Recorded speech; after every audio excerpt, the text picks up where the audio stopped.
자, 우리 미적분으로서는 11단원, 12단원 이렇게 두 단원이 나왔는데요. 11단원이 좀 이제 여러분들이 수투 때 공부했었던 것과 비슷합니다. 비슷한데 이제 치환적분법에서 할 얘기가 한두 개 정도쯤 있어가지고 그 하나만 제외하고 나면 나머지는 전부 다 동일해요. 그리고 12단원은 구분구적법, 그 다음에 이제 정적분과 급수 사이의 관계, 사실 정확하게는 정적분의 유래거든요, 이게.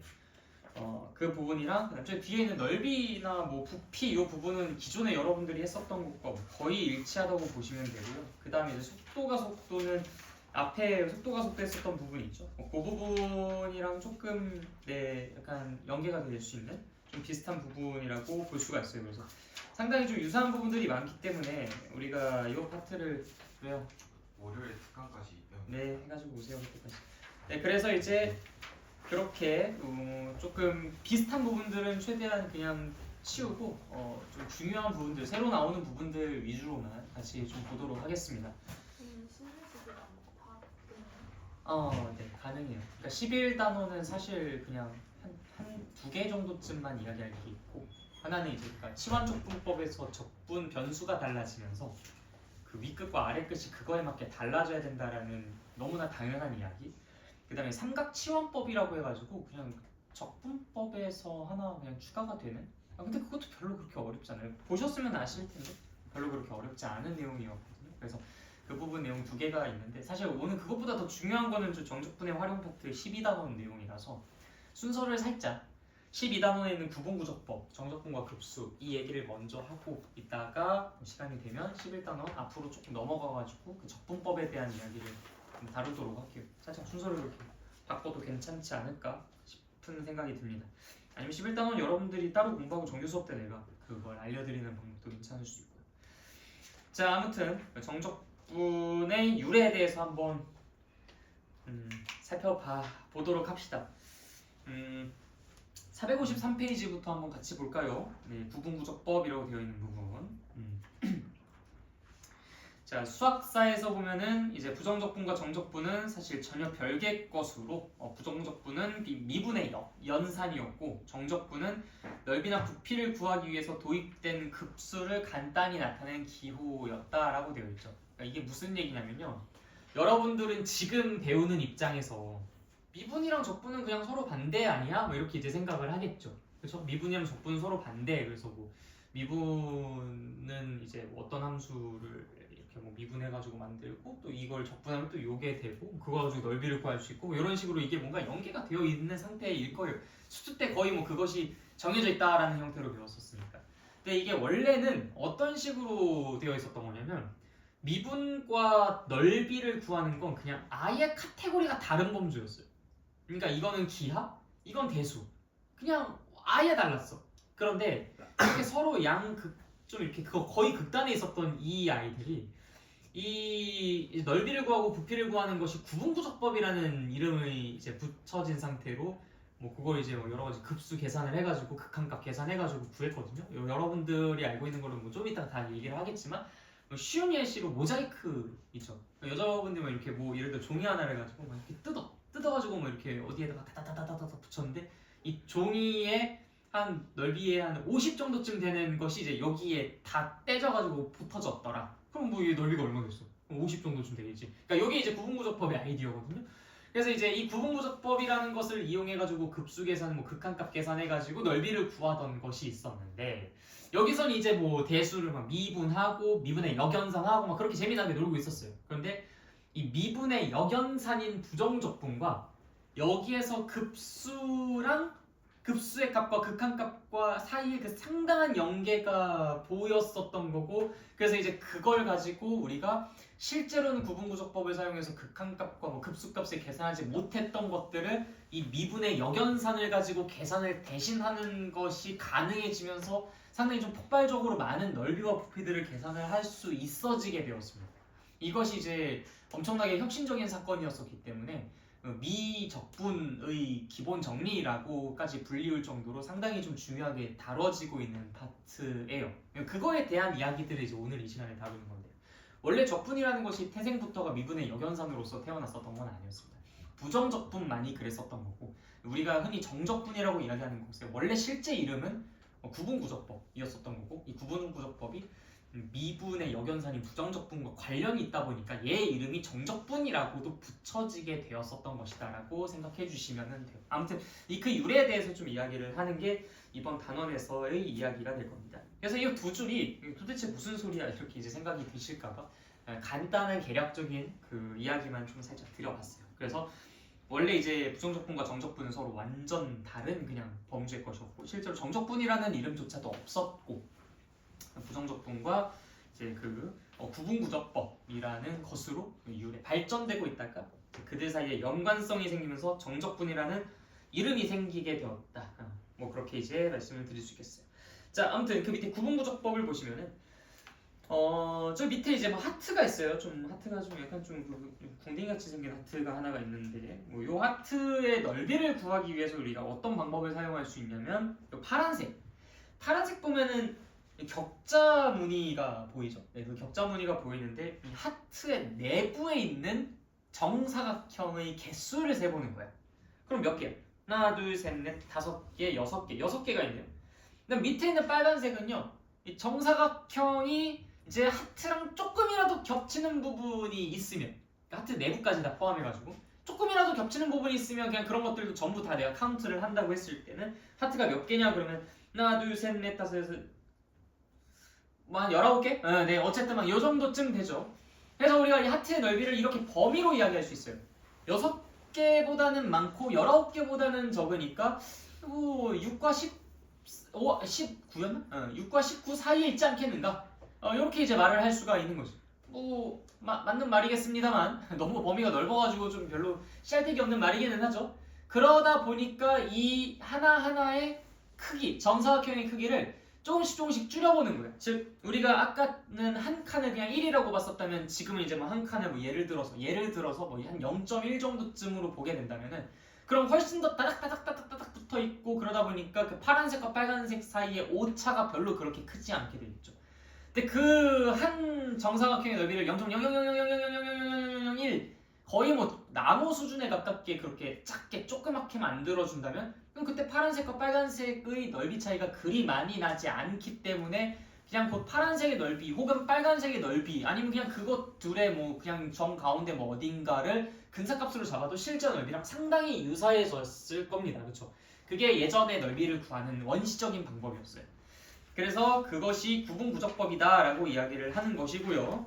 쭉 뒤로 넘어가 보시면은 그래서 파란색 넓이를 스몰 m, 빨간색 넓이를 이제 라지 m이라고 놓는다면 스몰 m과 라지 m 사이에 s가 존재할 것이다. 그리고 이때 그 정사각형의 크기를 무한히 작게 하면은 스몰 m과 라지 m이 거의 근사적으로 가까워질 테니까 그 s의 값이 어느 특정한 값으로 수렴한다는 것을 파악할 수가 있다. 즉 우리 이 미적분 맨 처음에 공부했었던 수열의 극한과 급수 파트랑 뭔가 조금 연계가 되는 것 같죠. 자, 그래서 이제 일반적으로 넓이를 구하기 힘든 도형은 이제 넓이를 쉽게 계산할 수 있는 사각형이나 삼각형 등으로 잘게 나누어서 넓이의 합으로 넓이를 구할 수 있었는데 이제 그것을 구분구적법이라고 한다라고 소개를 해놓고 있어요. 그래서 밑에 있는 이그젬플을 보시면은 우리가 이제 원의 넓이를 구하고 싶다 이거야. 근데 원의 넓이를 구할 때 어떤 식의 방법을 쓸 거냐면 굳이 필기를 하지 않게 뭐 이 문제가 그렇게 중요한 문제는 아니니까. 자, 보시면은 이제 그 원 안에 몇 각형이냐 이거 지금 팔각형 그려져 있나? 네, 팔각형을 하나 딱 그려놓고 요 팔각형보다는 이제 원의 넓이가 조금 더 크겠지만 그쵸? 그런데 이 팔각형이 뭐 십각형 뭐 아니면 뭐 백각형, 천각형, 일억각형 이런 식으로 점점 그 n의 값이 커지게 된다면 이것이 상당히 원의 넓이랑 근사해질 것이고 그것이 이제 n의 값이 무한으로 가까이 가게 되면은 그것의 극한값이 곧 원의 넓이랑 동일할 것이다 라고 예상해 볼 수는 있죠.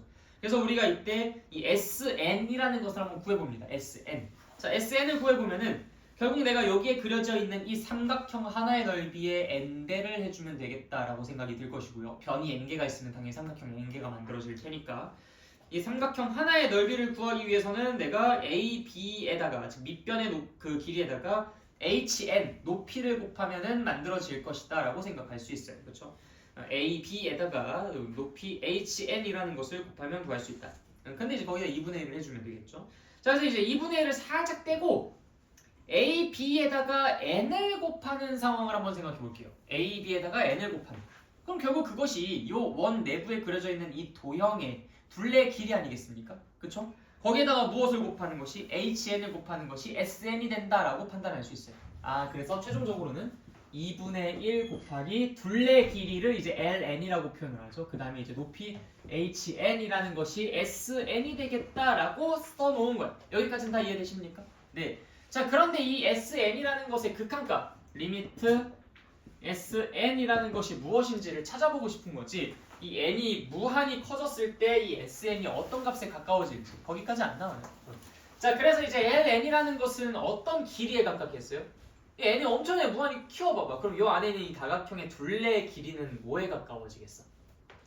원의 둘레의 길이에 가까워지겠지. 그래서 이제 이것은 2분의 1하고 ln이라는 것이 극한값은 당연히 2파이 r이 될 것이고요. 이 hn이라는 것은 어떻게 되겠어? r이 되겠죠. 네, 원의 반지름이 될 거예요. r이 될 겁니다. 그래서 이제 요거 계산해 보니까 얼마가 돼? 파이 r 제곱이 되는 거예요. 여러분들이 원의 넓이를 수학적으로 증명한 첫 순간입니다. 예전에 초등학교 5학년 때인가 그때 이제 원의 넓이를 처음으로 공부했죠. 근데 그때 당시에 뭐 했어요? 원 가지고 막 이렇게 막 뭐 여러 개로 쪼갠 다음에 이거를 막 역으로 막 이렇게 막 거꾸로 뒤집어 가지고 하면은 뭔가 만들어지는데 야 그냥 대충 평행사변형을 하자 하면서 이제 하면서 이 이야기를 했잖아요. 정말 직사각형이라고 하자라고 하면서 이제 그 넓이를 갖다가 이제 원의 넓이로 대신하겠다. 뭐 이런 식으로 간단하게 좀 증명을 했었는데 그게 아니라 수학적으로 증명한 첫 번째 순간이에요. 여러분들이 그러니까 원의 넓이를 엄청나게 많이 구해봤었는데 지금까지 증명 한 번도 안 하고서 구하고 있었던 중이었었으니까. 네, 알겠죠? 대강 뭐 이런 느낌이 이제 구분구조법을 사용해서 넓이를 구하는 방법이다라고 이해해 주시면 되겠습니다. 자, 그 다음에 이제 저기 오른쪽에 있는 부분 보시면은 함수에도 이것을 적용할 수 있다라는 이야기가 나와요. 그래서 여기에 그려져 있는 이 함수의 그래프를 가지고 예를 들어 보자면은 이게 뭐 밑으로 이렇게 살짝 떨어지는 친구인가 보네요. 그렇죠? 네. 그리고 이제 여기가 이제 A, Y축 그린 건 아니에요. 자, 여기를 이제 A, 그다음에 여기를 이제 B라고 해놓고서 우리가 요 사이에 있는 이 넓이를 구한다라고 생각해 봅시다. 그러면 여기다가 정사각 하나가 딱딱딱딱 이렇게 붙이는 것보다는 조금 다른 방법으로 여기에서 구분구조법 아이디어를 적용시켜 볼게요. 어떻게 해볼 거냐면 첫 번째는 여기 왼쪽에 있는 것을 높이로 삼고 있는 요 막대기 하나를 그려보고요. 또 당연히 여기서도 왼쪽에 있는 것을 높이로 하는 요 막대기를 하나 또 그려보고요. 또 여기도 요 왼쪽에 있는 것을 높이로 하고 있는 이 막대기를 또 그려보고요. 또 요 왼쪽에 있는 것을 높이로 하고 있는 막대기를 그려보고 왼쪽에 있는 것을 높이로 하는 막대기를 그려보고 또 왼쪽에 있는 것을 높이로 하는 막대기를 그려보고 뭐 이런 식으로 해서 이렇게 막대기를 좀 여러 개를 그려볼게요. 자, 이런 식으로 그려봤을 때 요 넓이는 당연히 요 것의 넓이보다는 뭐 일단 좀 커 보이긴 해요. 그쵸? 그런데 지금 내가 요것의 이 가로의 간격을 아주 짧게 줄이면서 여기에 내가 세우려고 하는 막대기의 개수를 무한히 늘려본다고 가정해본다면은 결국 이 막대기의 넓이의 총합은 요 함수의 그래프로 둘러싸여져 있는 이 넓이랑 완벽하게 똑같을 거라고 생각해 볼 수 있지 않겠습니까? 그쵸? 이 막대기의 넓이의 총합의 극한값은 이 함수의 그래프로 둘러싸여져 있는 넓이랑 동일하다. 근데 이거를 거꾸로 이렇게 잡을 수도 있어요. 예를 들어서 여기 오른쪽에 있는 거 빨간색으로 쓰면 이게 좀 시커매질 것 같은데 자, 빨간색 오른쪽에 있는 걸 가지고 이런 식으로 이제 내가 막대기를 하나 또 만들어 볼 수도 있고 오른쪽 가지고 이렇게 해서 막대기를 만들어 볼 수도 있고 또 오른쪽 가지고 이렇게 해가지고 또 막대기를 만들어 볼 수도 있고 잘 보이시나요? 뭐 이렇게 해서 이런 느낌으로 살짝 원래 실제 넓이보다는 좀 작을 것 같기는 한데 어찌됐든 간에 결국 얘네들도 내가 극한값을 구해보면은 이 빨간색 넓이의 총합의 극한값을 구해보면은 그것이 결국 이 실제 함수로 둘러싸여져 있는 그 넓이랑 완벽하게 동일할 것 같다라는 생각을 할 수가 있겠죠, 그렇죠? 그래. 그러니까 우리가 어찌됐든 빨간색이든 검은색이든 뭐가 됐든 상관없으니까 그 막대기들의 넓이의 합의 극한값을 구함으로써 이 실제 함수로 둘러싸여져 있는 넓이를 구할 수 있겠다라는 생각은 할 수 있어요. 자, 그런데 이거를 우리가 조금 더 시스템을 좀 체계적이고 좀 일반적이고 조금 더 여기에 있는 이 숫자들을 가지고 식을 한번 써보면서 좀 수학답게 좀 수식을 가지고 검은색 넓이랑 빨간색 넓이를 표현을 해보도록 할게요. 자, 일단 내가 여기를 총 n개의 나무 막대기로 쪼갠다고 생각해볼게요. n개 막대기로 쪼갤 겁니다. 자, 그러면 A부터 B까지 요 사이의 간격이 얼마예요? 아니, 요거를 대답을 왜 망설여요? 자, A부터 B까지 요 사이의 간격이 얼마야? B-A잖아. 근데 여기 지금 몇 개가 들어간다고? n개가 들어간다고. 그럼 하나의 간격은 얼마겠어요?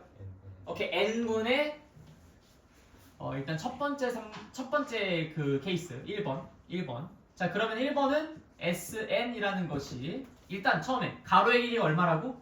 n분의 b-a라고. 자, 그리고 이제 이 함수가 fx라고 합시다. y는 fx. 자, y는 fx인데 첫 번째 이 높이는 뭐예요? fa가 되죠, 그쵸? 곱하기 fa가 될 것이고요. 그 다음 플러스 또 마찬가지로 n분의 b-a 곱하기 f. 자, 두 번째는 뭐예요? 높이가? a 플러스 n분의 왜 말을 못해? 지금 여기에서의 함수값인데 a 플러스 n분의 b-a. 이거래요. f 괄호 a 플러스 n분의 b-a 해서 점점점 이런 식으로 계속 이어질 거예요. 그래서 결국 어디까지? 요. 똑같이 n분의 b-a 곱하기 f 하고서 a 플러스 n분의 b-a가 자, 몇 개째일까 이거? 자, 생각해보세요. 우리가 지금 요 친구는 하나 갔어요. 이건 두 개 갔고 3개 갔고요. 이게 하나짜리라서 하나 간 거야. 2개짜리라서 2개 간 거고 3개 간 거고 4개 간 거고 점점점 여기는 n개째야. n번 간 거야. 그래서 굳이 여기서 식을 쓰자면 a 플러스 n분의 b-a 곱하기 n이었던 거죠. 그래서 계산 짠짠 하면은 이제 뭐 a 없어지고 그냥 b가 짠 하고 나왔었던 거야. 이 자리가 이거야. 그럼 당연히 이 바로 앞전 자리는 뭐겠어? a 플러스 n분의 b-a 곱하기 n- 이렇게 좋아. 그래서 이제 점점점에서 어디까지? 플러스 n분의 b-a 곱하기 f a 플러스 n분의 b-a 곱하기 n-1 짠! 네, 요거까지 더한 게 이 검은색의 넓이일 것이다. 여기까지 이해됐어요? 이거를 근데 이렇게 좀 무식하게 쓰는 건 아무래도 살짝 우리가 자존심이 상해요. 우리는 뭘 배웠으니까? 시그마를 배웠으니까. 그래서 시그마를 배웠으니까 시그마의 표현을 사용해서 쓴다. 그래서 sn이라는 것은 뭐라고 표현하면 좋을까요? 일단 전부 공통적으로 n분의 b-a가 다 곱해져 있어. 그래서 n분의 b-a 곱하기 라고 쓰셔도 되고 그냥 하나로 그냥 묶어서 써요. 일단 지금은 시그마라고 하고서 자, k가 어디서부터 어디까지? k는 0에서부터 n-1까지. 자, 스타트 n분의 b-a 외롭다 나 f a 플러스 n분의 b-a 곱하기 그렇지. 이렇게. 그래서 sn 첫 번째 sn은 내가 식으로 이렇게 쓸 수가 있게 돼요. 왜요? 그럼 다른 프린트들은 아직 안 했어요? 네, 일단 오늘은 뭐 여기까지 하도록 하고 일단 식사하시고 이따가 또 오나? 우리가? 그럼 우리 내일 아침에 한번 나오셔가지고 하도록 합시다. 네, 오케이. 내일 아침 9시에 늦지 말고 오세요. 자, 그다음 두 번째 SN을 보도록 할게요. 두 번째 SN. 자, 두 번째 SN은 뭐야? 빨간색의 넓이를 이야기를 해볼게. 자, 이거는 이제 빨간 펜으로 쓰도록 하겠습니다. 자, SN은 마찬가지야. n분의 b-a 그대로 똑같이 들어가겠죠? 역시 n조각 내니까 곱하기 f 뭐야? 처음에는 a에서의 함수값 아니에요. a 플러스 n분의 b-a a 플러스 n분의 b-a 네, 요게 이제 첫 번째 넓이입니다. 그다음 두 번째는요 플러스 역시 n분의 b-a 곱하기 f a 플러스 n분의 b-a 곱하기 2가 되겠죠. 점점점 플러스 n분의 b-a 곱하기 a 플러스 n분의 b-a 곱하기 n 이렇게 이해됐어요?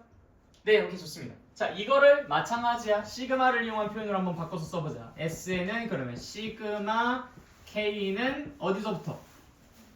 1부터 n까지 n분의 b-a 곱하기 f 네, a 플러스 n분의 b-a 곱하기 k. 오케이, 이렇게. 결국 이 위랑 아래랑 식은 똑같아. 결국 위 끝 아래 끝만 다를 뿐이야. 여기는 1부터 n까지, 여기는 0부터 n-1까지. 무슨 말인지 이해됐어요? 네, 오케이, 좋아요. 별로 그렇게 어렵지는 않죠? 이렇게 표현을 할 수 있다. 그래서 우리가 이런 식으로 이 함수로 둘러싸여져 있는 넓이를 구했었던 거예요. 자, 그럼 그 방식들을 이용해서 여러분들이 여기 밑에 있는 이그샘플 y는 x제곱과 x축, 및 직선 x는 1로 둘러싸인 도형의 넓이를 구분구적법, 즉 이 아이디어를 이용해서 구해봅시다. 이거 괜히 인테그랄 0부터 1까지 x제곱 dx 해가지고 구하지 말아라. 그거 안 하는 거야. 그거 쓰지 말고 우리가 이 방법을 이용해서 한번 구해보자고. 구할 수 있는지. 알겠죠? 네, 지금 한번 시작해봅시다. 이 밑에 있는 이그샘플 455페이지 이그샘플이요. 저 이거 100문제 오답이라 그 숙제 다른 거 뭐 하나 바꿔서 직하면 안 될까요? 알겠어.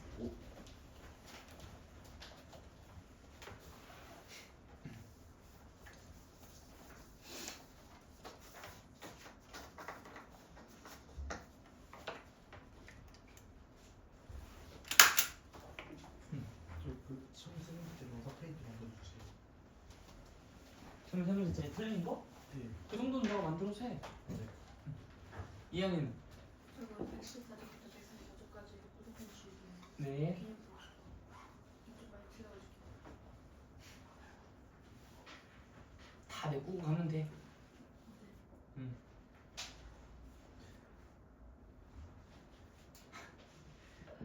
거의 100개 육박하네.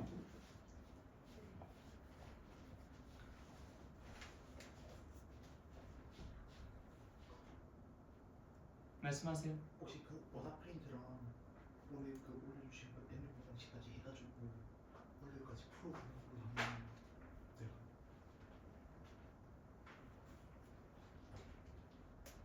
선생님 저 내일 나와야 되나요? 아니요.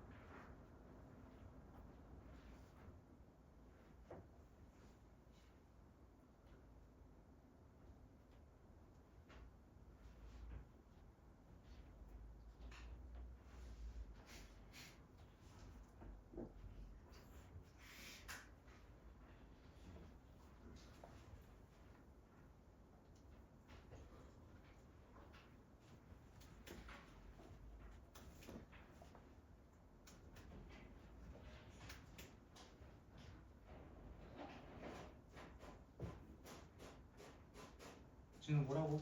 아 그러니까 그 오사 프린트랑 뭐 올려주신 N 방식까지 포함해가지고 오늘까지 풀어보는 걸로 해주세요.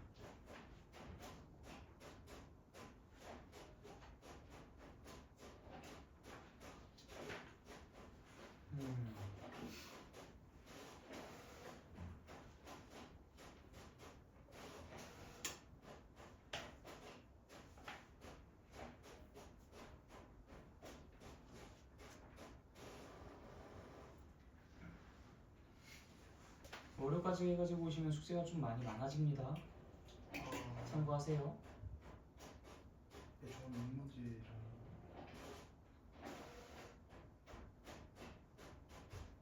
이게 상으로는 한 120개가 좀 더 추가가 되겠네요. 오,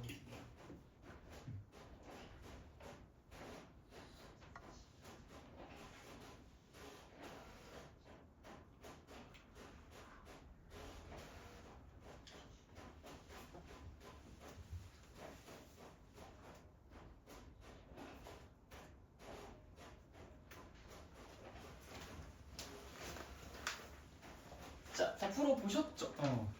별거 아니지? 그지? 자, 같이 한번 볼게. 요거는 그냥 살짝 냅두겠습니다. 당연히 쓸 때는 뭐가 좀 더 편하냐? 이거 첫 번째 거랑 두 번째 거 중에서.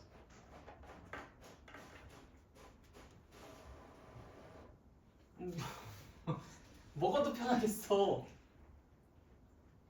야, 너네 이거 익숙해? 아니, 당연히. 야, 나머지 다 똑같은데 이거냐의 차이잖아. 그럼 이게 더 익숙하냐, 이게 더 익숙하냐의 문제인데 이걸 가지고 왜 주저하고 있어요? 소신껏 이야기하세요. 차라리 내가 항상 말하잖아. 틀리더라도 말하고 틀려야 오래 기억나. 근데 내가 말 안 하고 그냥 속으로 틀리면 이거 기억 잘 안 나요. 그러니까 차라리 일부러 부끄러워주세요. 일부러. 알겠죠? 그러니까 틀릴까봐 자꾸 말씀을 못 하시는 경우들이 있으니까. 그래서 걱정돼서 드리는 거예요. 내가 진짜 배우고 싶은 마음이 있으면은 일부러라도 틀리셔야 돼요. 그래서 나 같은 경우에는 이제 어렸을 때 공부를 하면서 선생님이 말하는 것과 내 생각이 달라. 그럼 보통 애들은 어떤 식으로 합니까? 그냥 수업 다 끝날 때까지 기다리고 나중에 가서 슬쩍 물어보죠. 근데 나는 그냥 그 자리에서 물어봐요. 저거 잘못된 것 같은데 제 생각은 이런데요. 내가 틀렸다는 게 거기서 밝혀주면 되게 부끄럽죠. 근데 그게 오히려 나에게 굉장히 크게 인상 깊게 남아있어요. 일부러 나는 상황을 좀 그런 식으로 만들었습니다. 여러분들도 좀 그렇게 해줬으면 좋겠어. 자, 일단 우리가 오른쪽에 있는 거, 오른쪽에 있는 걸 가지고 오른쪽에 있는 함수값을 가지고 이제 식을 좀 만들어 볼 거예요. 그래서 요거 이렇게 이렇게, 그다음에 요거 이렇게 이렇게, 그다음에 요거 이렇게 이렇게 이런 느낌으로 말이야. 그래서 뭐 이런 느낌으로.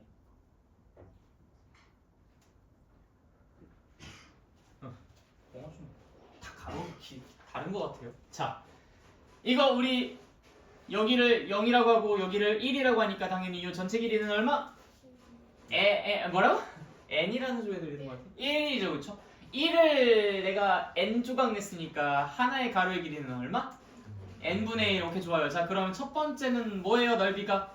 n분의 1 곱하기, 자, 요게 지금 y는 x제곱이었다는 걸 잊지 마십시오. y는 x제곱. 자, 그러면은 요 함수값은 뭐예요?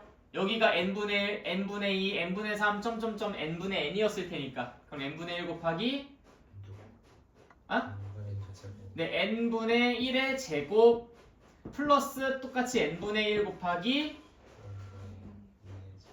그렇지, 이런 식으로 말이야. 그냥 쭉 가는 거야. n분의 1의 제곱, n분의 2의 제곱 쭉. 자, 그래서 점점점에서 어디까지?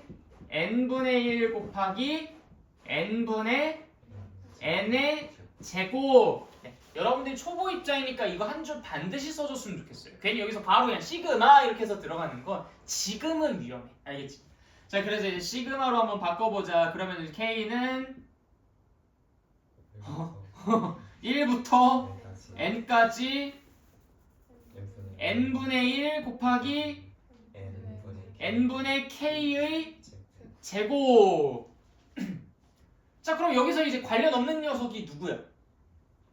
n이죠. 그러니까 이제 n은 바깥으로 뺀다. 그래서 n 세제곱 분의 1 곱하기 시그마 k는 1부터 n까지 k제곱입니다. 그거 알잖아, 이거. 뭐야? 그렇지. 이제 n 세제곱 분의 1 곱하기 6분의 n.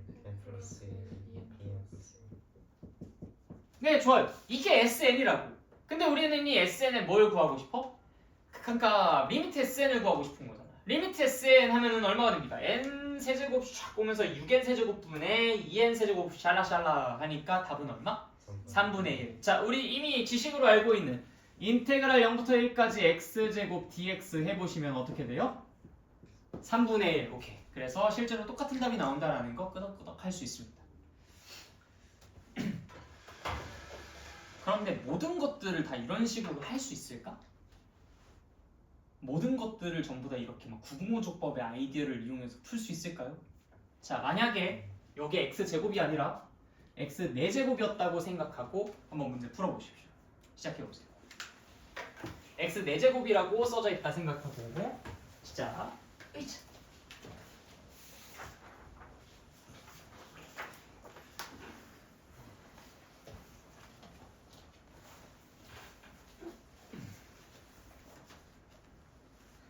제출 다 했는데 이제 하고 이따 바로 돌아오지 못할 것 같은데 학원 가도 될까요? 다시 뭐라고요? 그러니까 숙제 다 했는데 이제 가도 될까요?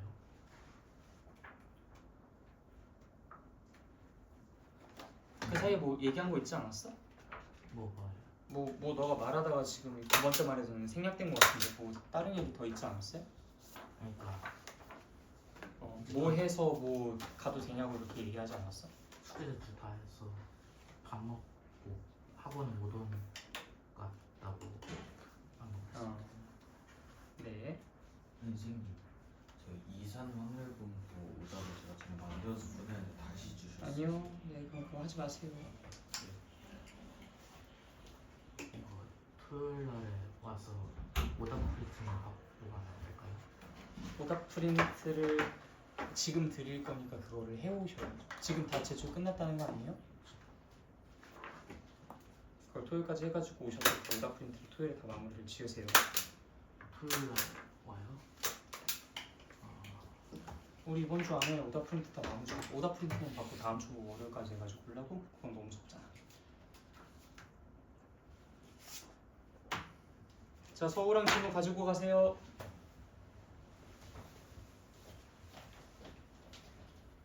이름 확인하고 갖고 가.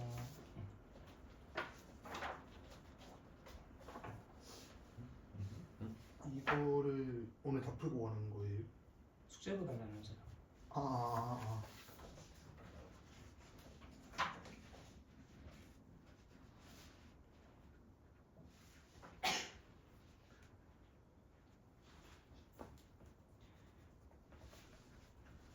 선생님, 저 이거 통계적 추정도 가져가면 되죠? 네, 오늘 할당량입니다.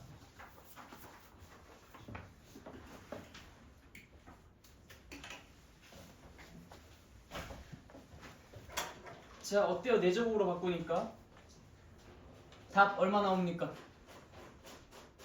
그럼 왜 못해요? 왜 못한다고 다 도리도리를 하고 계실까? 너네가 얘가 K 4제곱이라고 써져 있을 때 그걸 풀 수 있는 방법을 배운 적이 없어요.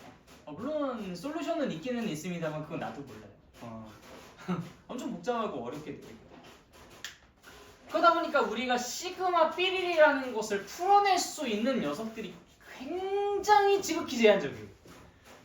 심지어 지금 여기에 뭐 이렇게 다항식이 써져 있는데도 불구하고 우리가 못하는데 이거 4제곱이라고 써져 있다고 해서 못하는데 요게 만약에 뭐 k-3의 뭐 5제곱 이렇게 써져 있다든지 아니면 뭐 sin k 뭐 이딴 거 써져 있다든지 뭐 2의 k제곱 마이너스 3x 뭐 어쩌고저쩌고 이런 것들이 써져 있다든지 그러면 뭐 난리도 아니겠지. 다 못했었다고 그런 것들은. 그냥 막 근사적으로만 구하고 그랬었는데 이제 그런 것들을 우리가 뭘 이용해서 풀어낼 수 있게 되었냐면 아까 내가 슬쩍 말씀드렸던 요거 계산 결과가 보니까 이 x제곱을 적분한 것에다가 요거를 대입한 것에서 요거를 대입한 걸 뺀 값이랑 같네 라는 생각이 들었던 거예요. 그래서 이제 우리가 그 적분을 이용해가지고 문제를 풀게 됐었던 거예요. 자, 그런데 이제 그 이전에 원래 이제 이 친구가 어디서부터 지울까? 이거 그냥 싹 다 지우고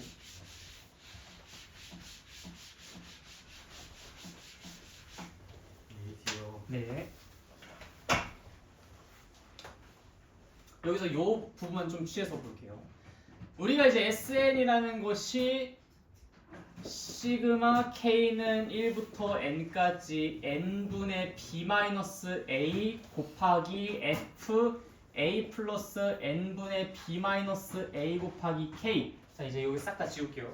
이건 불필요하니까.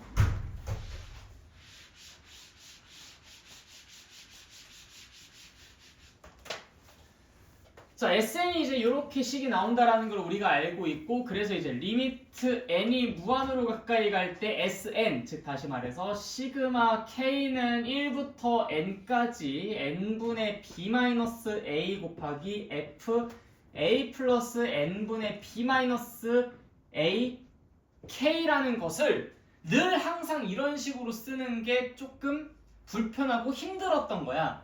그래서 이것을 어떻게 조금 바꿔서 표현할까라고 고민을 해서 만들어진 기호가 인테그랄이라는 기호였어요. 그래서 이제 A부터 B까지 fx라는 것을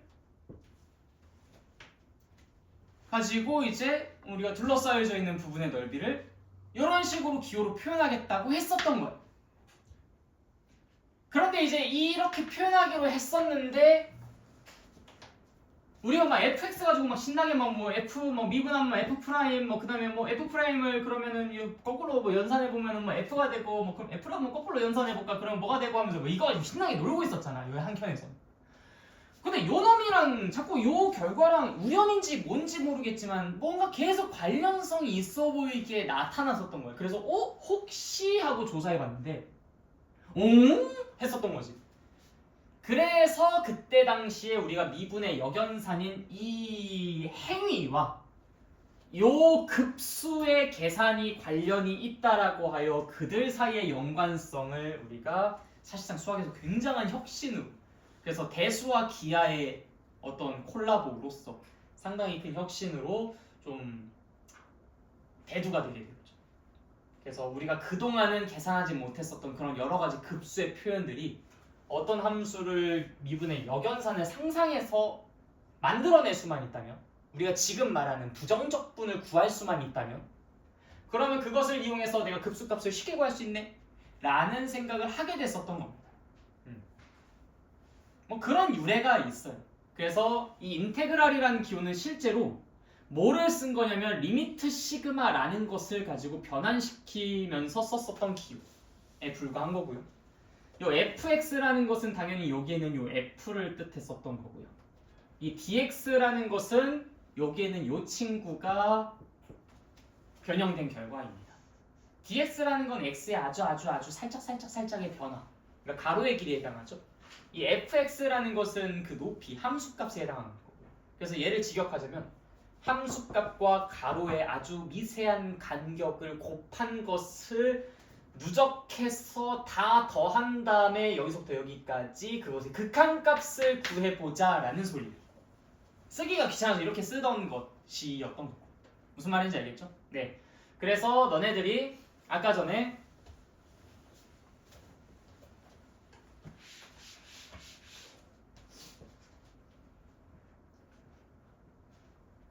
y는 x제곱이라고 해서 이 부분에 뭐 나무 뭐 이렇게 막 막대기 해가지고 해서 썼었던 그 식이 뭐였습니까? 리미트 n이 무한으로 가까이 갈 때 시그마 k는 1부터 n까지 뭘 했어요? n분의 1 곱하기 f가 지금 여기는 x제곱이죠? 그래서 n분의 k라는 것의 여기에 이제 n분의 k를 집어넣은 상태인 거죠. 네, 그것에 이제 제곱이라고 썼었던 요 부분을 얘를 인테그랄, 그 다음에 여기에서 이제 범위를 0부터 1까지, 그 다음 요 n분의 1이라는 것은 dx, 그 다음 여기에서 이 n분의 k라는 것은 사실상 요 하나하나의 간격의 첫 번째 녀석, 두 번째 녀석이라는 소리니까 그것은 x의 뭐 제곱 dx라고 쓰는 것으로 변환해서 표현할 수 있고, 그래서 이것은 우리가 x제곱의 부정적분에 1 대입한 것에서 0 대입한 것을 빼주는 것으로서 3분의 1 x제곱 세제곱 0, 1 해서 답을 3분의 1로서 계산할 수 있다 라고 연결이 되게 되는 거예요. 무슨 말인지 이해됐죠? 네. 그러다 보니까 여기가 4제곱으로 나온다고 하더라도 얘는 전부 다 계산을 할 수 있게 되는 상황으로 만들어지게 됐었던 거죠. 무슨 말인지 알겠습니까? 네, 그래요. 그래서 우리가 이 원래는 구분구적법의 아이디어를 이용해서 이 함수를 그 구분구적법을 이용한 표현으로 써서 계산을 했었던 것을 이런 식으로 정적분의 표현으로 바꿨었던 그 방법과 그 약속, 기호의 약속이라는 것의 유래에 대해서 좀 이야기를 해봤어요. 자, 그럼 그 다음으로 넘어가서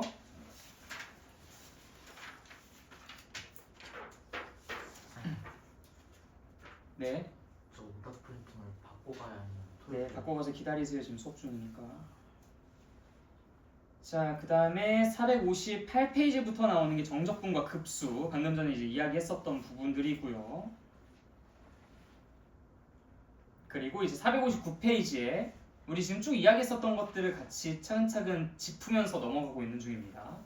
지금 식을 어떻게 쓰기로 했어요? 리미트 n이 무한으로 가까이 갈 때 시그마 k는 1부터 n까지 f xk dx 이게 뭐 델타 x라고 있지만 그 부분을 이제 식으로 어떻게 바꿨었냐면은 인테그랄 a부터 b까지 fx dx와 같이 나타낸다 라는 부분 계속 지금 이야기하고 있는 부분이죠.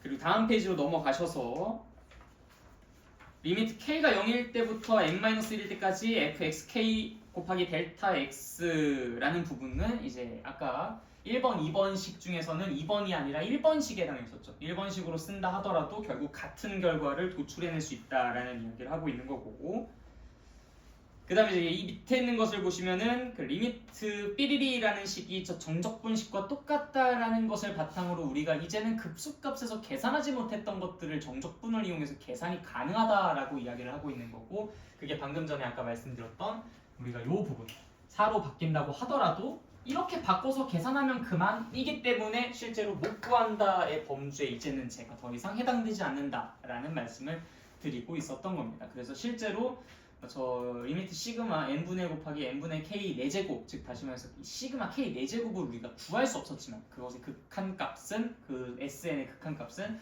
정적분으로 변환해서 구할 수 있다라는 이야기를 지금 이 친구가 하고 있는 중인 거고요. 그 다음에 461페이지 보시면은 이제 요런 급수의 계산을 할 때는 이렇게 정적분 식으로 바꿔서 계산하면 된다라는 이야기를 하고 있는데, 처음에 이제 이그램플 나오는 것은 제법 간단해서 우리가 바꾸는 게 변화하는 것 자체가 그리 어렵지가 않아서 쉬운데 점점 뒤로 가면 갈수록 뭔가 좀 상태가 좀 이상해지죠. 462페이지 같은 거 보시면은 뭐 리미트 n이 무한으로 가까이 갈 때 시그마 k는 1부터 n까지 f n분의 k 곱하기 n분의 1은 뭐 어떻게 표현을 하고, 그 다음에 뭐 n분의 pk 곱하기 n분의 p는 뭐 0부터 p까지 fx 뭐 이렇게 표현을 하고, 그 밑에는 이그램플 보니까 뭐 리미트 뭐 n이 무한으로 가까이 갈 때 시그마 k는 1부터 n까지 1 플러스 n분의 3k의 제곱 곱하기 n분의 3이라는 걸 정적분의 표현으로 바꿔야 된다고 하는데 이걸 도대체 어떻게 바꿔야 될지도 모르겠고, 그래서 이제 여러분들이 이런 부분들에서 이제 혼란을 느끼실 것이기 때문에 이런 거는 다 공부할 필요 없다. 내가 지금 말씀드리는 규칙 하나만 잘 공부해 두시면은 요거 가지고 여기에서 변환하는 모든 문제들은 전부 다 아무것도 신경 쓸 것 없이 그냥 푸실 수 있어요. 오늘 수업의 하이라이트가 그래서 이 부분인데, 이게 너무 지금 지저분해졌기 때문에 다시 한번 좀 써볼게요.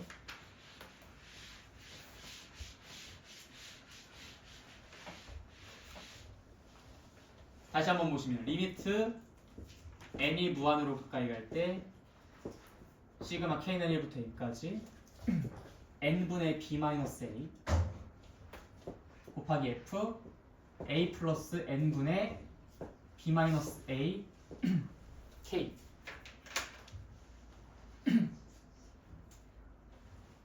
라고 써져 있죠. 그렇죠? 이 부분에 대해서 여러분들이 기억해야 할 것은 딱 이겁니다. 이 부분은요, 딱 이렇게 생긴 부분이요, 얘만 인테그랄이라고 바꾸세요. 0부터 1까지. 그 다음에 n분의 1이라는 부분이 있을 거예요. 선생님, n분의 1이 아니라 이제 b-a가 여기 분자에 있는데요. 이건 b-a 곱하기 n분의 1이라고 쓰면 되잖아. 그치? b-a 곱하기 n분의 1. 그래서 이 부분은 리밋 그 인테그랄 0부터 1까지. 그 다음에 n분의 1 어떻게 표현해야 될까? n분의 1? n분의 1이라는 것은 어떻게 표현하냐면 dx n분의 k라는 것은 x라고 표현하시면 됩니다. 이렇게 바꿔놓고 변환 작업을 거치면 전부 여러분들이 원하는 형태로 식을 바꿔서 내놓을 수가 있어요. 그러니까 무슨 얘기냐면, 자, 우리 아까 전에 이렇게 생긴 거 y는 x, 이거는 뭐 세제곱이라고 할까? 자, 이거 식 쓸 때 어떻게 썼어요? 리미트 n이 무한으로 가까이 갈 때 시그마 k는 1부터 n까지 n분의 1 곱하기 n분의 k라는 것의 세제곱 이렇게 썼잖아. 그래서 어떻게 바꾼다고? 인테그랄 0부터 1까지. 얘는요? dx. 얘는요? x. 얘는 세제곱. 끝. 그냥 요것만 바꾸면 돼요. 나만 믿어줘. 자, 그걸 바탕으로 여기에 있는 이그젬플을 하나씩 부셔볼게요. 그리고 나서 최종적으로 이제 저 친구가 어떻게 해서 만들어지는지를 보도록 합시다. 어디 갔어? 첫 번째 뭐 여기 첫 번째 461페이지에 있는 이그젬플은 너무 똑같으니까 이건 패스. 462페이지에 있는 이그젬플 한번 봅시다. 462페이지에 있는 이그젬플. 자, 보시면은 리미트 n이 무한으로 가까이 갈 때 시그마 k는 1부터 n까지 1 플러스 n분의 3k의 제곱 플러스 n분의 곱하기 n분의 3. 네. 자, 어떻게 바꾸면 된다? 인테그랄 0부터 1까지 1 플러스 3x의 제곱 곱하기 3 dx. 이렇게만 바꾸면 돼.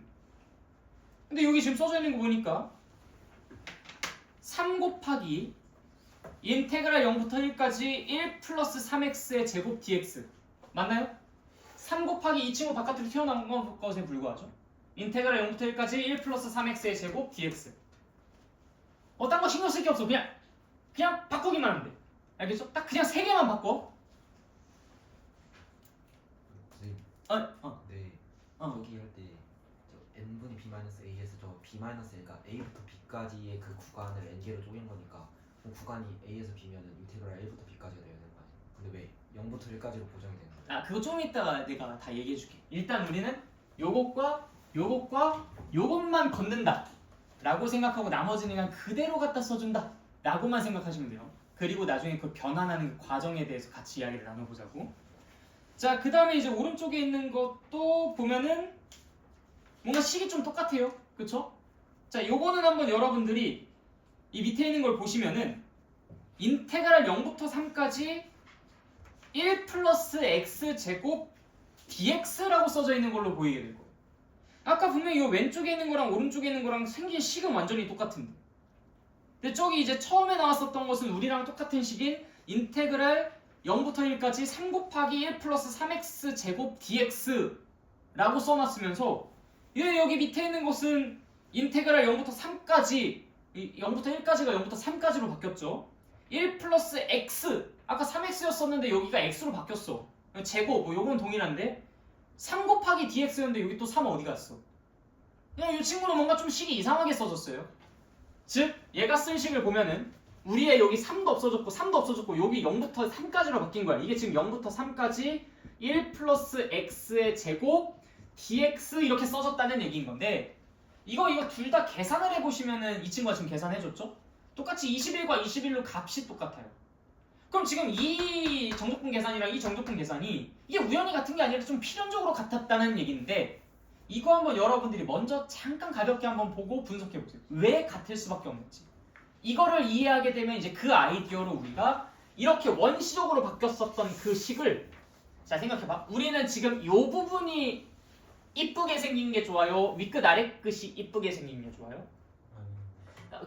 요 친구 내가 지금 적분하려고 하는 그 대상이 이쁘게 생긴 게 중요하지. 근데 얘보다는 또 다른 애가 더 이쁘게 생길 거야. 우리가 좀 이따가 요거를 다른 밑과 위를 가지고 x제곱 dx로 바꿀 거거든요. 이렇게 점점 바뀌어 나갈 거야. 그럼 우리는 이것보다는 이게 더 편할 거거든. 그러면은 일단 1차 얘가 얘로 어떻게 변환될 수 있는가를 먼저 체크하고 그 다음 두 번째가 세 번째로 어떻게 변환될 수 있는가만 체크를 해주시게 되면 그럼 우리는 이제 이렇게 원시적으로 써져 있는 이 식을 아주 간단한 변환 과정만 거쳐서 다른 거 추가로 외울 거 하나도 없이 아주 쉬운 적분으로 만들어 계산을 할 수 있게 됩니다. 그래서 일단 여러분들에게 지금 첫 번째 스텝으로서 얘가 이렇게 어떻게 변환될 수 있겠는가, 왜 얘랑 같은 결과를 낼 수밖에 없었는가에 대해서 한번 생각해보는 시간을 가져보라 라는 얘기예요. 알겠죠? 네. 잠깐만 한번 생각해봅시다. 오늘 요거 하나만 기억하고 가시면 여러분들 적분에서 거의 한 절반 이상까지는 조금 약간 약팔이었고 한 30%는 네, 뺐다라고 하실 수 있을 것 같아요.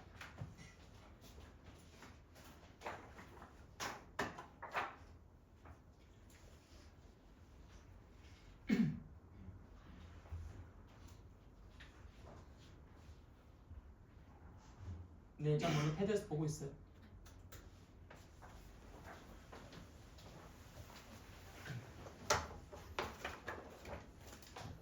그 다음에 나오세요.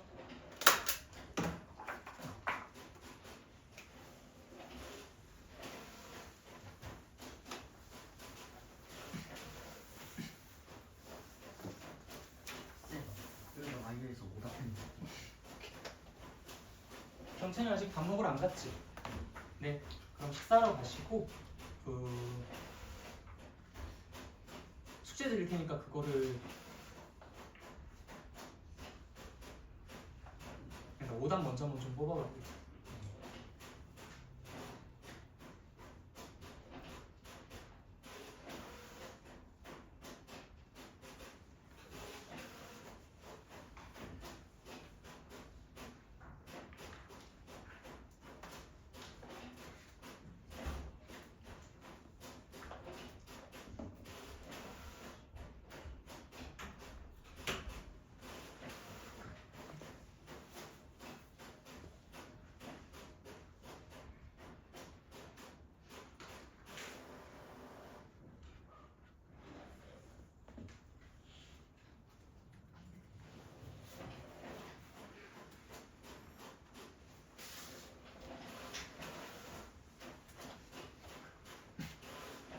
나 혹시 깨달음 얻었다는 분 계십니까? 나 깨달음 얻었다. 요거 그냥 요 아이디어 아닌가? 말할 수 있는 사람. 깨달음은 아 깨달음은 그냥 생각보다 간단해요 솔루션. 저 안에 들어가는 숫자가 x에 저 위끝 아래 끝을 넣었을 때. 여기에 이제 그 넣었을 때 그 나타나는 숫자가 똑같다. 오케이. 그럼 내가 이거를 여러분들 이렇게 써주면 어때요? 밑에는 시 이제 더 이상 보지 마세요. 인테그랄 0부터 3까지 아니야. 여기에다 쓰는 것보다 이 밑에다 써주는 게 조금 더 효과가 좋겠다. 0부터 1까지 1 플러스 3 t 제곱 d 3 곱하기 dt. 자 이렇게 써주면 어때요? 저 위에 있는 식을 그냥 그대로 갖다 쓴 거예요. x 대신에 그냥 t라고 쓴 겁니다. 자 이렇게 해놨을 때는 어때요? 좀 그래도 달리 보이지 않나요? 뭐 좀 보이는 게 있어요. 뭐 하고 싶은 게 있지 않아요? 뭐 하고 싶어요? 맞아. 여러분들 3t라는 것과 x랑 서로 똑같다고 치환해 보세요. 결국 내가 이 식을 이 식으로 바꾸겠다 뭐 이런 얘기인 거잖아요. 그렇죠? 3t를 x로 바꾸겠다라고 그냥 일단 1을 저질러 버리는 거예요. 자 그러면은 결국 여기에서 3 곱하기 dt는 dx가 돼요. 그래서 지금 3 곱하기 dt 부분은 dx로 바뀝니다. 여기 3t라는 부분은 x로 바뀌고요. 벌써 지금 두 개가 싹 하고 사라져 버렸어요. 자 그 다음에 1을 대입했을 때 3t는 얼마예요? 3이죠. 0을 대입했을 때 3t는 얼마입니까? 0이에요. 그래요. 그러니까 x는 결국에는 3, 0이라는 위끝과 아래끝을 갖게 되는 거예요. 무슨 말인지 그냥 치환했을 뿐인 겁니다. 그냥 3x라는 것을 내가 라지 x라고 치환해 놓고서 이야기를 진행시켜서 만들어낸 결과라고 생각하시면 돼요. 그래서 이거랑 완벽하게 똑같을 수밖에 없는 겁니다. 이건 우연이 아니라 필연이었어요. 무슨 말인지 알겠죠? 그러니까 이게 그림상으로 보면은 마치 이런 상황이랑 비슷한 거예요.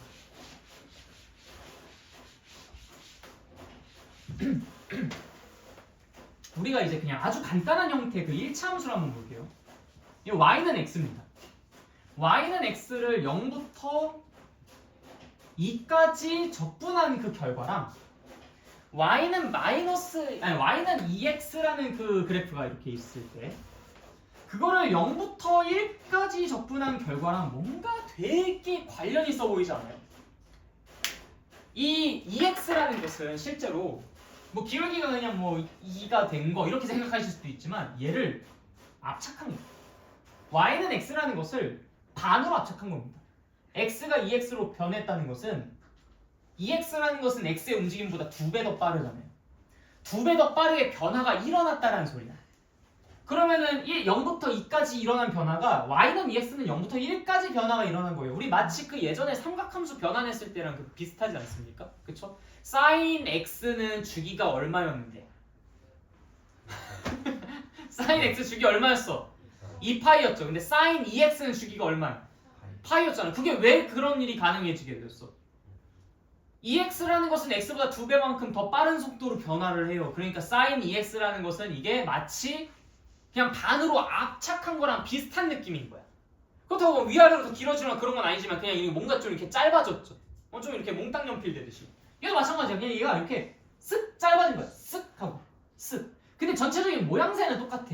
그 흐름이라든지 방향성이라든지 모습이라든지 변화 막 이런 그 과정 자체는 완벽하게 동일한데 그냥 이렇게 짧아진 거야. 그러다 보니까 이제 이 친구의 넓이랑 이 친구의 넓이랑 비슷할 수밖에 없죠. 뭔가 관련이 있을 수밖에 없죠. 그러니까 이런 것들도 마찬가지야. 1부터 x까지의 변화를 0부터 3까지의 그 변화를 적분한 것이 이 친구. 1부터 3x까지. 근데 이게 3분의 1배로 압축됐을 거 아니야, 그치? 3분의 1배로 압축이 되는 거니까 3배만큼 더 빠르니까 3분의 1배만큼 압축이 되겠죠. 3분의 1배만큼 압축이 된 그 녀석이 0부터 1까지 적분된 부분이랑 당연히 관련이 있을 수밖에 없는 거야. 근데 그 넓이가 똑같은 건 아니고 압축된 만큼 더 밑에 있는 그 간격은 길게 곱해줘야 진정 넓이가 똑같아지겠지. 그래서 이게 지금 압착이 됐으니까 반만큼 실제로 2배만큼의 밑변과 그걸 곱해줘야 넓이가 똑같은 것처럼. 그래서 이제 2 곱하기 dx, 뭐 3 곱하기 dx 이렇게 이제 변환이 됐었던 거야. 그러니까 직관적으로 이해를 시킨다면 그렇다라는 얘기인 거예요. 그래서 이건 우리가 치환을 이용해서 대수적으로 증명하면 확실하게 딱 떨어지는데 근데 이게 너무 뭔가 여기 3이 갑자기 왜 없어졌는지 막 이런 것들을 좀 이해하기가 어렵다. 그래서 이제 내가 이런 것들을 말씀드린 겁니다. 그래서 이게 1 플러스 3x의 제곱을 0부터 1까지 적분한 것은 뭔가 3배만큼 빠른 속도로 움직이는 걸 0부터 1까지 적분한 건데 요거는 3배만큼 늘렸다는 건 느려졌다는 거죠. 이게 3x가 x로 바뀌었다는 건 이게 늘어졌다는 거잖아. 3배만큼 늘어졌다는 거잖아. 3배만큼 늘어졌으니까 3배만큼 더 늘어난 것까지의 적분 구간을 가질 수밖에 없는 거고 당연히 그 넓이는 뚱뚱해졌으니까 실제로 걔보다 3분의 1배만큼 곱해져야만 그것과 똑같아지는 거지. 무슨 말이냐? 그래서 이제 3dx가 이제 dx가 됐었던 거야. 얘랑 똑같아진다. 그래서 요것만 적분하면 얘가 얘보다 3배만큼 더 크니까. 그래서 여기다가 3배를 해주던지 아니면 여기다가 3분의 1배를 해서 이렇게 만들어주던지. 무슨 말인지 이해했어요? 네, 여기.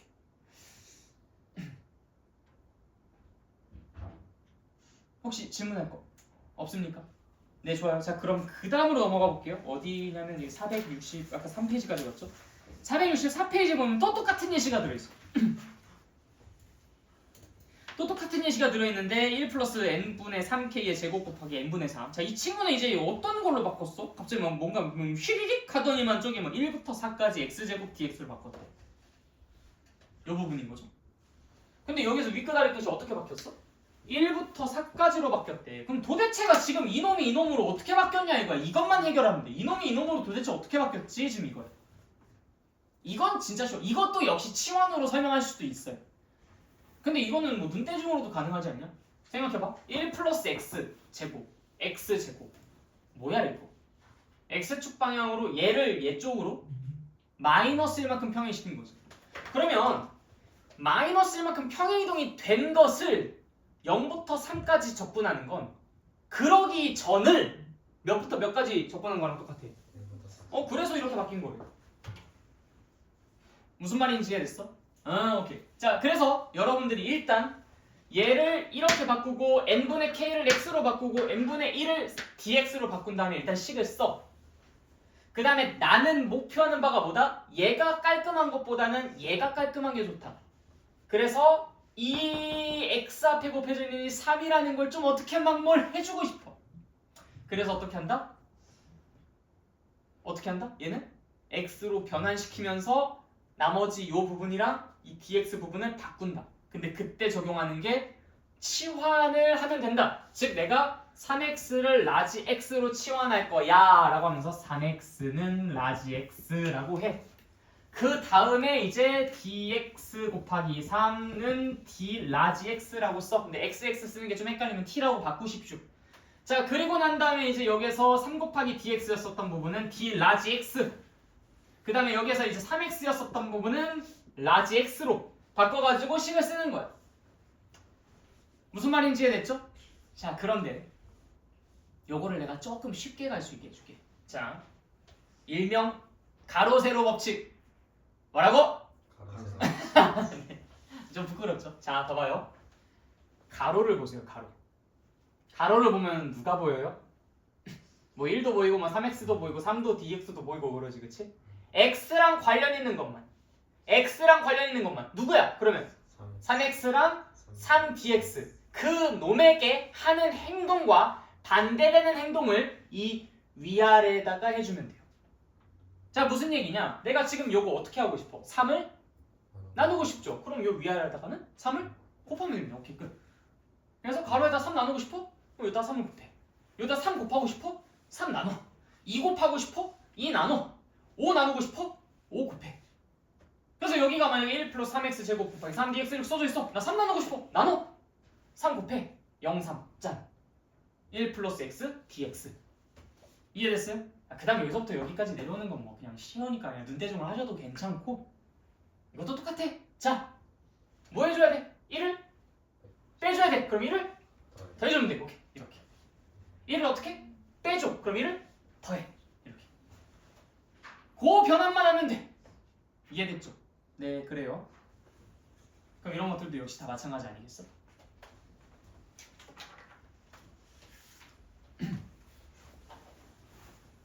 자, 한번 그대로 변환해서 써볼게요.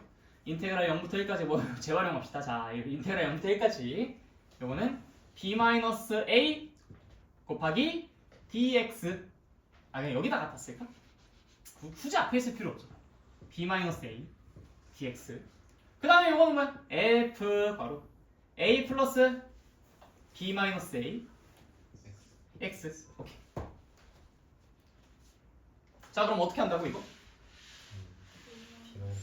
b-a를 나눠주고 싶어. 죽겠죠? 나눠줘? 그럼 뭐 하면 되는데? 곱하면 돼. b-a 0 f a 플러스 x 나눴으니까 dx. 그 다음 뭐 해줘? a를 빼줘. a를 더해. a부터 b까지 f, x, dx. 무슨 말인지 알겠죠? 그러니까 여러분들이 이 세 장에 걸쳐서 나와 있는 이 개소리를 다 외울 필요가 없어. 미안이 투스. 근데 나는 네, 여러분들 굳이 뭐 이거 뭐 첫 번째 케이스, 두 번째 케이스, 뭐 n분의 p 되는 어쩌고 저쩌고 뭐야 이거 뭐하러 이렇게 그냥 얘네만 바꾸면 되지. 그리고 가로 세로 하나만 기억하시면 모든 게 끝납니다. 다 이해됐죠? 그 이야기를 해주고 싶었어요 오늘. 이 이야기가 가장 메인이야. 그러니까 이제 여러분들이 저기 뒤에 보면은 뭐 개념 콕콕에 뭐 1번이나 2번이나 그 다음에 저기 예제 1번, 뭐 예제 2번 뭐 이런 것들을 다 바꿔야 되는데 이거 어느 세월에 이거를 막 다 이거 하나하나 케이스별로 외워가지고 적용을 시킬 건데 그냥 이 세 개만 외워주면 되는 걸 같다. 그렇지? 유용하게 써먹으시고 다른 친구들한테는 말하지 마십시오. 이거 나와 있는 곳이 없어요. 자, 그 다음에 이제 저기 뒤로 넘어가 보시면 이제 넓이 살짝씩 스캔해 보세요. 살짝씩. 어때요? 뭐 구면이지 않나요? 그렇죠? 뭐 그림도 다 한번 봤었던 그림 같아, 그치? 네, 특별한 내용 없습니다. 다 여러분들이 이미 공부했었던 내용이에요. 그 다음 저기 이제 뒤에 보시면 부피. 부피는 뭐겠어? 생각해 보십시오. 우리가 지금 넓이를 구할 때 뭐를 가지고 적분하고 있어요? 아니, 뭐를 가지고 지금 적분하고 있지? 대상이 뭐예요? 적분하는 대상? fx를 적분하고 있잖아. 이 fx라는 게 뭐예요? 요 세로거든. 세로를 누적해서 더하고 있는 거예요. 그럼 부피를 구할 때는 어때요? 예를 들어서 뭐 입체도형 요런 뭐 호리병 같은 모양이 있다고 합시다. 그러면은 다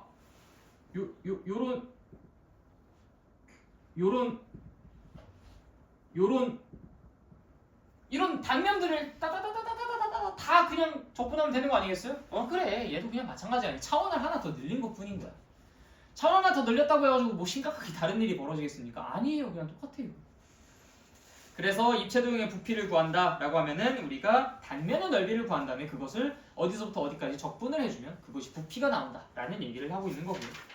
그다음 저 뒤로 넘어가시면 이제 494페이지 속도와 거리라고 되어 있는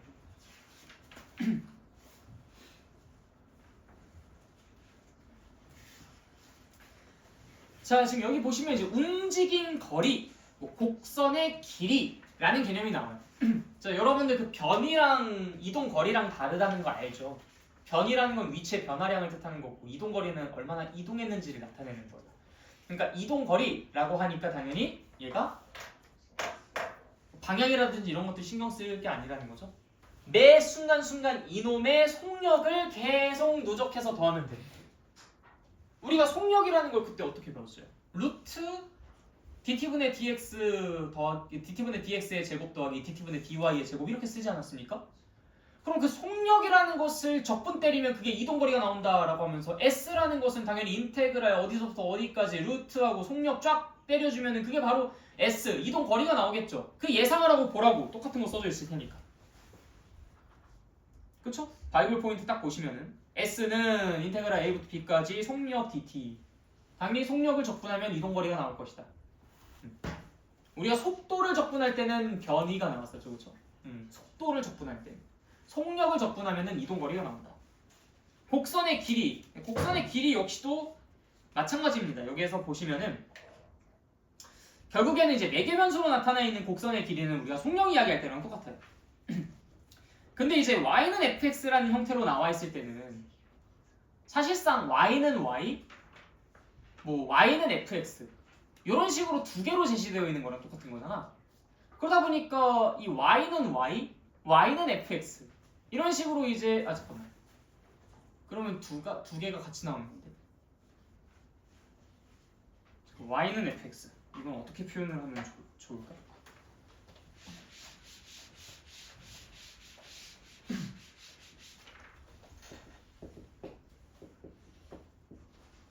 y는 fx 좀 직관적으로 이해하기 쉽게 좀 말을 해주고 싶은데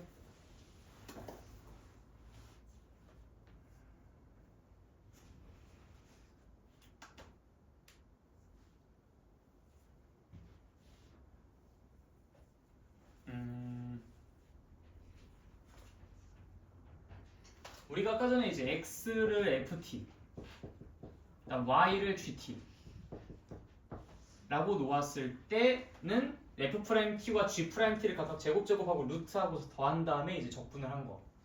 그러면 y는 fx라는 형태로 나온다면 x는 x, y는 fx. x라는 것을 이제 변수로, 4개 변수로 취해가지고 이렇게 보는 것과 사실상 똑같은 거죠. x는 x, y는 fx. 그쵸? 이걸 y는 y, y는 fx 이렇게 하니까 이게 뭔가 좀 이상했어. 말하고 나서 이게 뭐지? 했는데 x는 x, y는 fx라는 형태로 본 것과 똑같죠? 그리고 결국엔 사실상 특수한 케이스에 불과한 거야. 그럼 요거 미분 때리면 뭐야? 1이었죠. 그리고 1 플러스 요거 미분하면요? f'x 맞아 이거 제곱하고 루트 한 다음에 그것도 인테그랄 해주시면 그것이 바로 그 곡선의 길이가 만들어지는 거예요. 너무 당연한 거죠. 그렇죠? 네.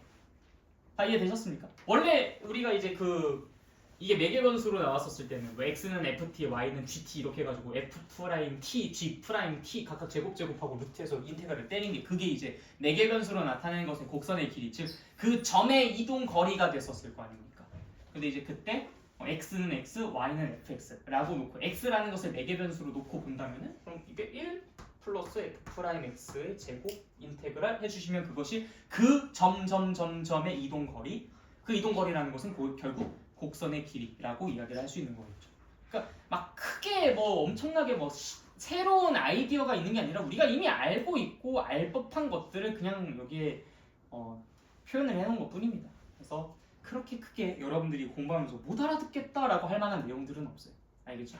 뭔가 좀 시간이 너무 많이 지나가가지고 급하게 마무리를 하긴 했는데 어찌됐든 이 적분 부분을 살짝 조금 비슷한 부분이 많아서 내가 강의에 담지 않았던 부분들은 많지만 이게 우리가 수투에서 이미 했었던 내용들이 많이 있어서 그래서 그 부분 때문에 여러분들에게 좀 맡기는 측면들이 있어요. 그래서 우리가 결국에는 특강 때 미적분을 끝까지 마무리는 짓게 되었습니다.